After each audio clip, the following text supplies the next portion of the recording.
Hi students, welcome to Chennai academy Vellore. வர இருக்கக்கூடிய group 4, அதாவது ஏப்ரல் மாதம் கால் 4 வரக்கூடிய குரூப் 4, ஜூலை மாதம் இருக்கக்கூடிய எக்ஸாம் இருக்கக்கூடிய குரூப் 4க்கு எவ்வளவு கொஸ்டின் போட்டால் கன்ஃபார்ம் வேலை கிடைக்கும் சார், அதை பற்றி இன்றைக்கி நம்ம பேச போகிறோம். ஓகேங்களா? அதாவது இந்த 2025 குரூப் 4 வேலை வாங்க எவ்வளவு கொஸ்டின்ஸ் கரெக்டாக போடணும் அப்படின்னு சொல்கிறோம். ஓகேங்களா? கொஸ்டின்ஸ் தான் நம்ம பேசுகிறோம்.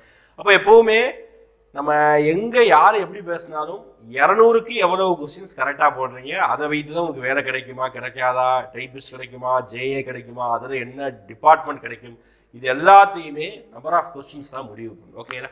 அப்போது நம்ம எந்த ஒரு எக்ஸாம் படிக்கிறதுக்கு முன்னாடியும் அந்த எக்ஸாமோடைய எவ்வளவு அந்த கட் ஆஃப் அப்படிங்கிற விஷயத்தை வந்து நம்ம தெரிஞ்சுக்கணும். சரிங்களா?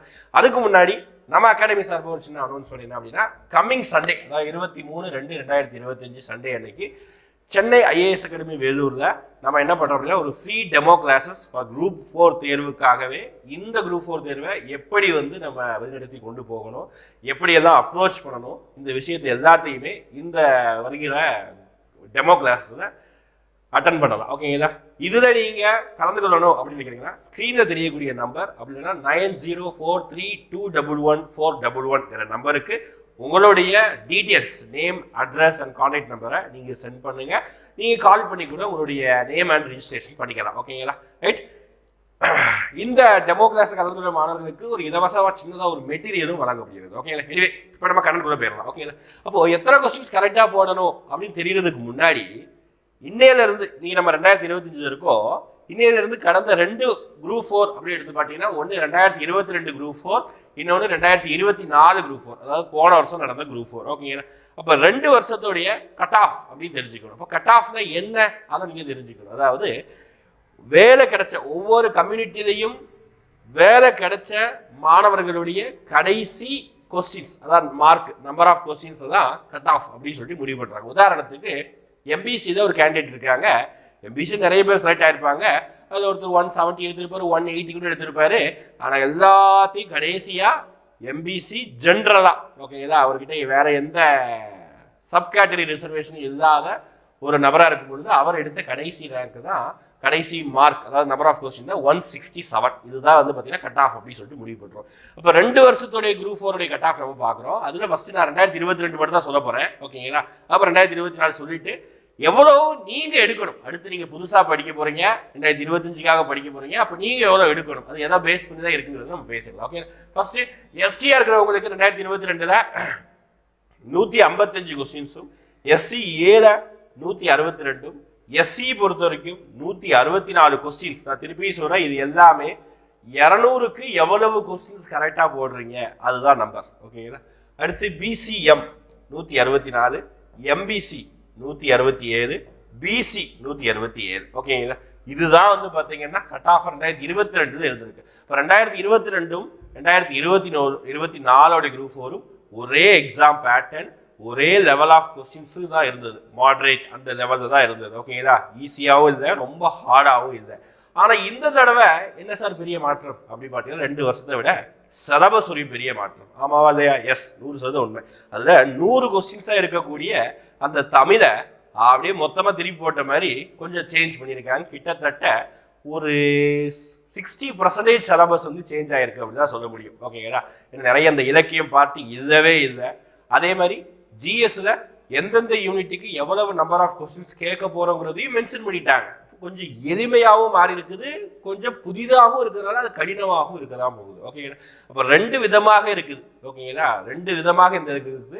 அதனால வரக்கூடிய தேர்வுடைய கொஸ்டினுடைய லெவலை பொறுத்து இருக்கலாம். அப்போ எப்போவுமே குரூப் 4 பொறுத்த வரைக்கும் 2-3 வருஷத்துக்கு முன்னாடி ஒரு தடவை மட்டும் ரொம்ப ஈஸியாக இருந்தது. அப்போ தான் கட் ஆஃப் வந்து 180+ தான் போனது. ஓகேங்களா?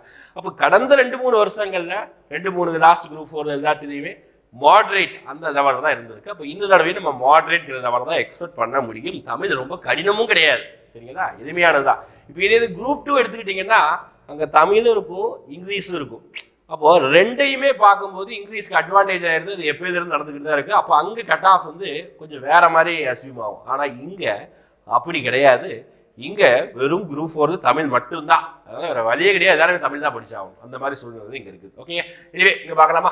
அப்போ இந்த இடத்துல இருக்கும்போது பாருங்கள், எப்போவுமே பிசி எம்பிசிக்கு கட் ஆஃப் எப்போவுமே ஒரே மாதிரி தான் இருக்கும். மேக்ஸிமம் ஒரே மாதிரி இருக்கும். சார் இதில் ஃபீமேலு அப்புறம் பிஎஸ்டிஎம் இதெல்லாம் விட்டீங்களே சார், பிஎஸ்டிஎம் இதில் ஒரு பெரிய ரோல் ப்ளே பண்ணவே பண்ணாது. திருப்பி சொல்லிட்டேன் ஓகேங்களா. அப்படி ரோல் ப்ளே பண்ண எஸ்சிஏ அண்ட் எஸ்டி அதில் கூட பெரிய அளவுக்கு ப்ளே பண்ணது கிடையாது.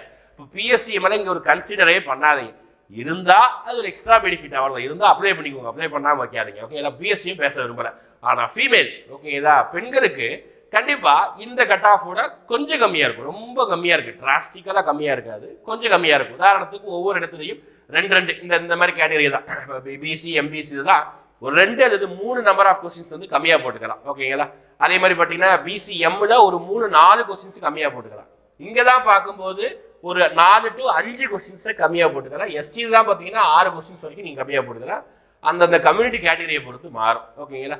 சரி சார் இது 2022 தானே, 24 எப்படி இருந்ததுன்னா 24 இதே மாதிரி தான் இருந்தது, கொஞ்சம் அதிகமாக இருந்தது அவ்வளோ. 2 கொஸ்டின்ஸ் எல்லாத்துலேயும் கொஞ்சம் அதிகமாக இருந்தது, வேற எதுவும் கிடையாது கட் ஆஃப். சரி சார் இப்போ நம்ம கதைக்கு வந்துருங்க. இப்போ அடுத்த 2025 எவ்வளோ சார் போட்டுக்கலாம், அதுக்கு நீங்கள் ஒரு இது சொல்லுங்கள் ஓகேங்களா. அதை எவ்வளோ ரேஞ்சு தான் நம்ம எடுத்துக்கலாம். எப்போவுமே மாடரேட்டான கொஸ்டினுடைய லெவலுக்கு 172+ அப்படிங்கிறது ஒரு நல்ல சேஃப் ஜோன். திருப்பி சொல்லிட்டேன், மாடரேட் கொஸ்டினுடைய அளவை பொறுத்து எவ்வளோ பேர் அட்டன் பண்ணியிருக்காங்க இதெல்லாம் பொறுத்து தான் உங்களுக்கு இந்த கட் ஆஃபே வந்து வேரி ஆகும். அப்படி பார்க்கும்போது 172ங்கிறது எல்லா கம்யூனிட்டி கேட்டகரிக்கும் சேஃப் ஜோன். ஓகே பரவாயில்ல அப்படி சொல்லக்கூடிய அளவுக்கு ஒரு சேஃப் ஜோன் ஓகேங்களா.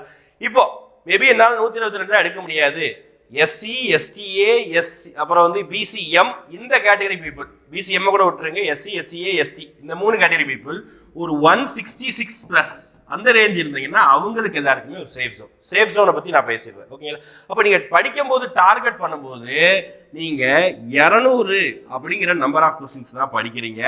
அதை 2ஆ பிரிக்கிறோம், 2ஆ கூட விடுங்க 3ஆ பிரிக்கிறோம். என்னதான் 100 question Tamil, 75 question GS, 25 question maths and reasoning ஓகேங்களா. அப்போ இதில் உங்களுடைய ஸ்பிட் அப் 170+க்கு எது இருக்கணும். எப்பவுமே தமிழுக்கு யார் ஒருத்தர் குரூப் 4ல வேலை வாங்குறாரோ அவர் தமிழில் கன்ஃபார்ம் 90+ அடிச்சிருப்பார்.